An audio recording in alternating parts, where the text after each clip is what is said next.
Before I start the mission, I just want to say thank you to all you guys who have subscribed to the channel. We just hit 1,000 subs finally, and I'm gonna keep cranking out the content. Today I'm kicking off a brand new campaign I've been playing for a little bit. This is gonna be a Pat Wilson campaign generator version of Flying Circus. We're starting at July 4th, 1917 as a Bristolfighter crew, featuring my two guys, a Reginald Loudmouth and a Lewis Gunn. These two boys have just signed up for the RFC, and after completing their training were assigned to the number 11 squadron around the Amiens sector. The campaign is going to follow these two guys until one or both of them die.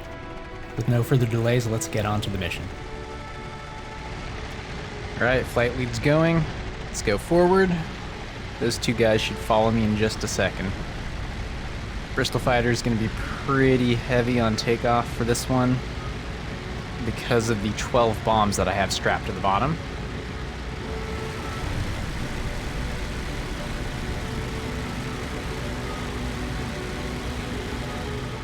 Alright, let's see if we can rotate. We should be at about 40-ish miles an hour, 60 miles an hour.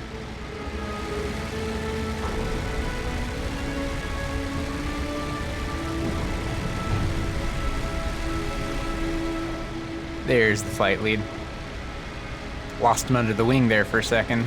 Yeah, so you can see the 12 bombs underneath it that we're going to be rolling with today. Let's go off to the left side real quick. I think I do need to get the fuel mixture all the way at full for the climb here. And then we can lead it out once we get up to about 3,000 feet.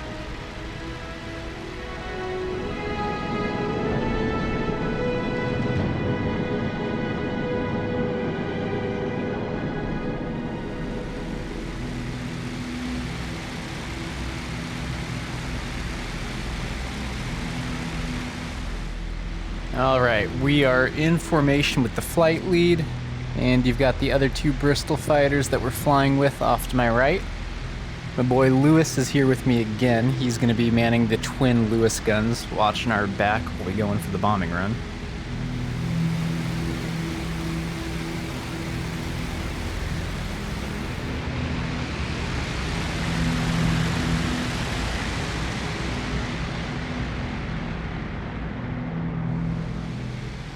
It's kind of hard to see over there, but the front is just off to our southeast. We're going to fly another 10-ish miles off towards the front lines. We're going to cross, and then if you look on the map right here, we're going to go for a target area that's somewhere near the French town of Chalmey.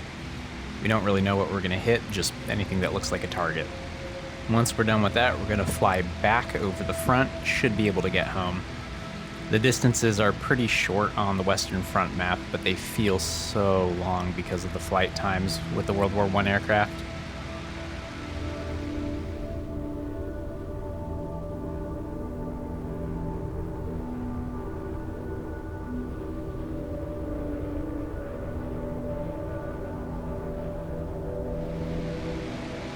Now, I don't know if this is some sort of RAF hazing ritual, but they've sent all the brand new second lieutenant pilots on one of the most risky mission types, low-level bombing raids over the front.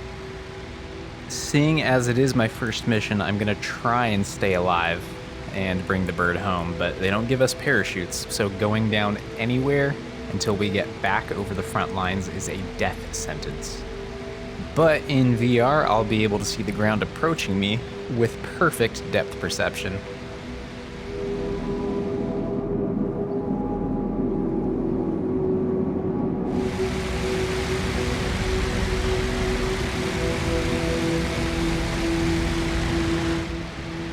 There's a forward encampment for, looks like the British forces down over there. You can't really see the town of Albert that has been almost completely sieged because it is in no man's land. It's over there on the river. It's not looking good for them right now. Kind of hard to see up there, but there's a couple of Sopwith camels that are going to be flying fighter cover for me.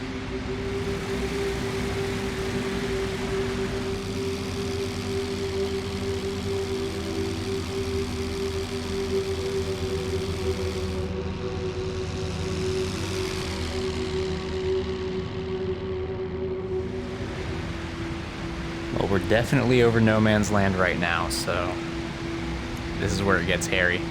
Flak's gonna start hitting us in a couple seconds as we go over the German side of the lines.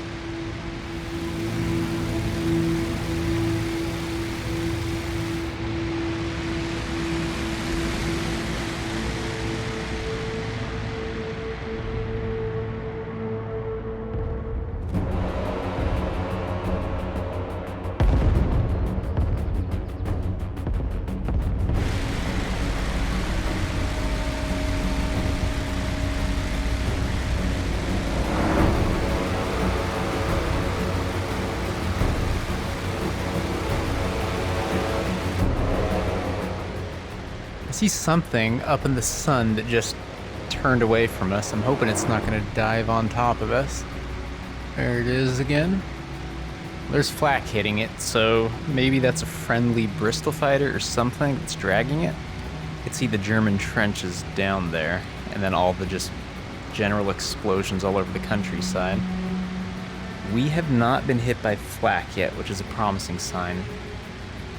I'm going to hope that means that the high-alt fighters are actually dragging it for us. Just up ahead of us, I believe, is the target.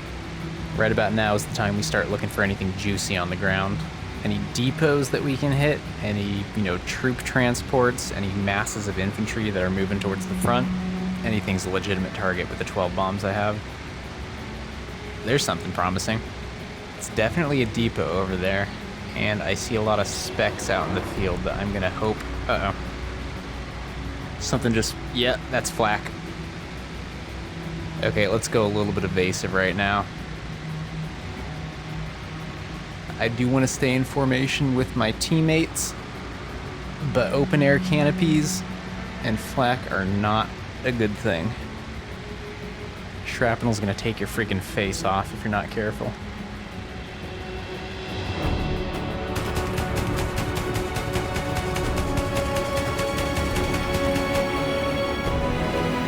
Yep, there it is. There's flak all around us right now.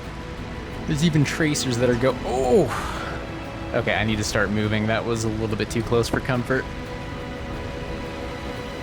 There is Chalnay. I can see some smokestacks from some trains.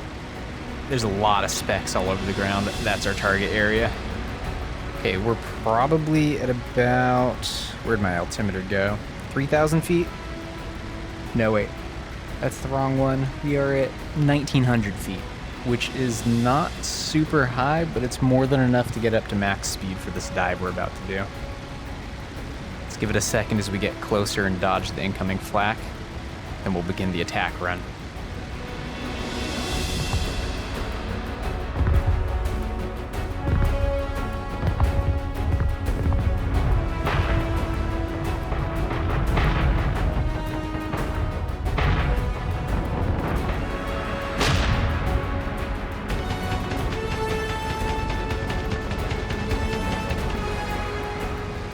Oh, you could see tracers and flak everywhere. Flight lead is still pretty stoic. The whole formation is holding. Let's begin the dive. If you look down below, you can just see guns everywhere. And then a couple of trains that I might want to hit.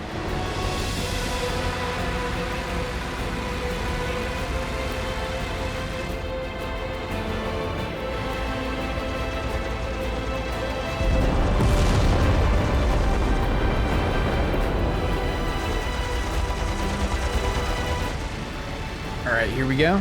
They just did some level bombing. Let's get up to speed. We'll dive bomb on them. Oh, man.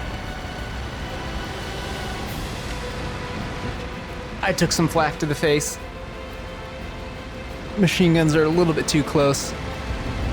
Maybe that's why flight lead didn't get this close.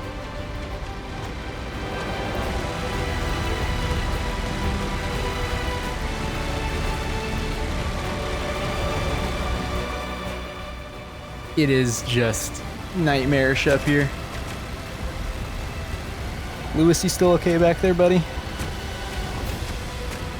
Well, the nice thing about the Bristolfighter is that it can take a ton of punishment as long as the engine isn't hit. I should really think about climbing Actually, never mind. We need to get up to speed. Where'd my speedometer go?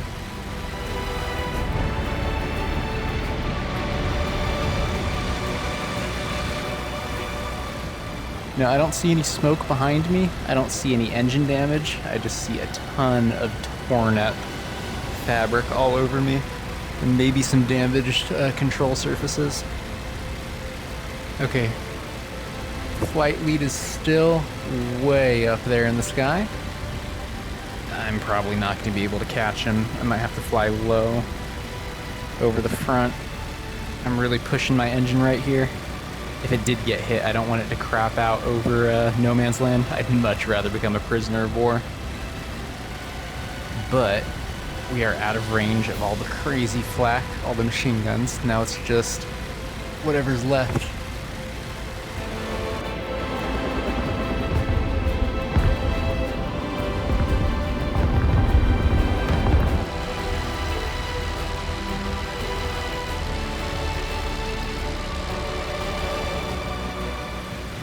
Oh, the flak is just getting pretty intense. Some of those blasts are actually getting a little bit too close for comfort. Oh no.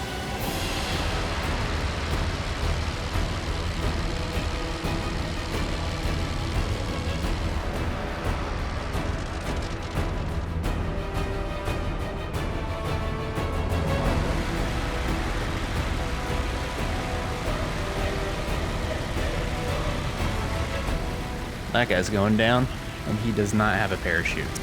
Looks like the rest of my Bristolfighters, though, if I can get eyes on them, yeah, all 4 of them are still alive. All 4 of us are still alive.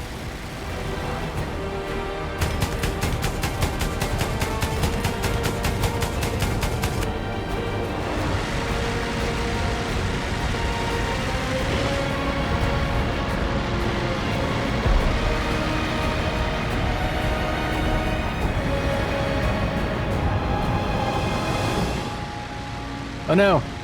Flight lead just got blown up. Okay, evasive maneuver. Oh no, somebody else just got hit. Not good. We need to speed up and dodge the Bristolfighter parts. Okay, it looks like both.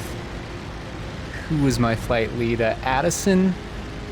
That guy got blown up, and the other guy, can't remember his name, got blown up. So it's just me and Seamus. I am now flight lead. Seamus, please join me. We need to go full speed ahead. Not good.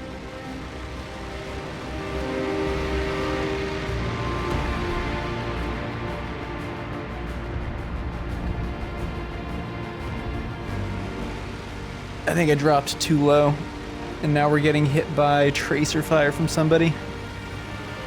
Crap, this is not going well. Control surfaces are damaged again. We are missing part of the tail, but if I can get back home, it's a successful mission. The trick is staying evasive enough. If we get jumped by a German fighter, we are screwed.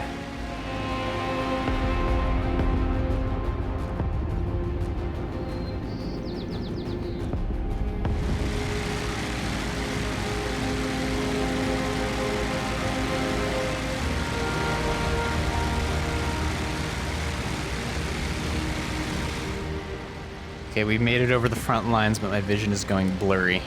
My plane is still somehow managing to hold up. We are not quite high enough. We've dropped to about 1,000 feet, so hopefully there's no frontline flak units populated. I don't see anything on the ground, nor do I see anything firing, nor do I see any more tracers. Lewis and myself are still fine. Seamus is still behind me. We lost 3 planes on this, and I'm having a real hard time controlling it.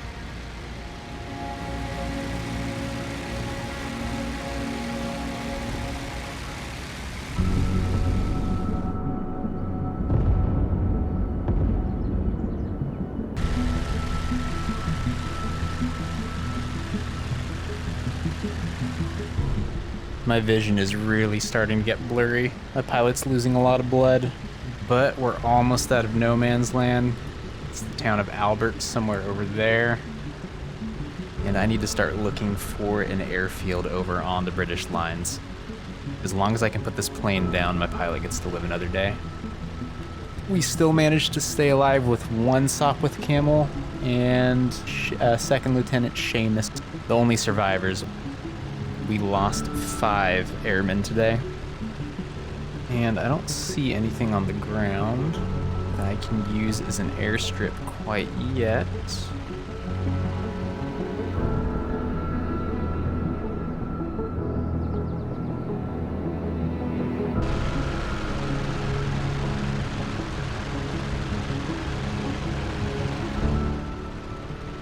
Okay, that is the French town of Warfacy, however you pronounce that. And then we have an airfield I can land at. Let's absolutely cut the power. Try and stay above 50 miles per hour when we go in for the landing. Again, I'm missing half my tail at this point, and my airframe is barely connected to the wings, so also not too good.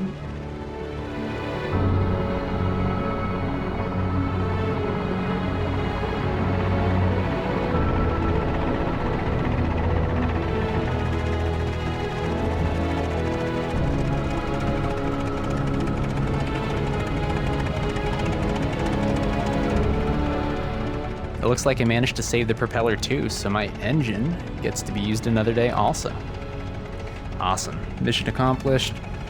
I actually can't steer this thing on the ground anymore because my rudder control's been almost completely destroyed. And I can't get up to enough speed to turn.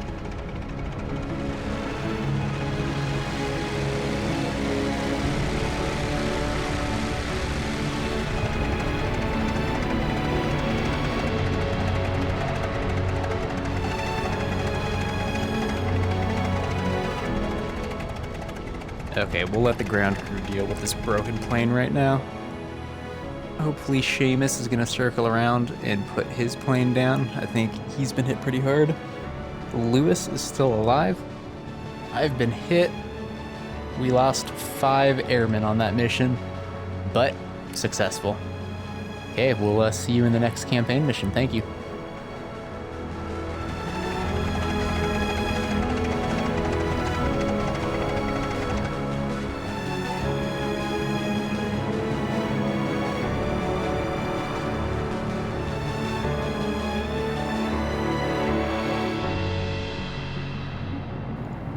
When no ground crew came out to greet us, I climbed out of the cockpit and limped my way over to the nearest tent.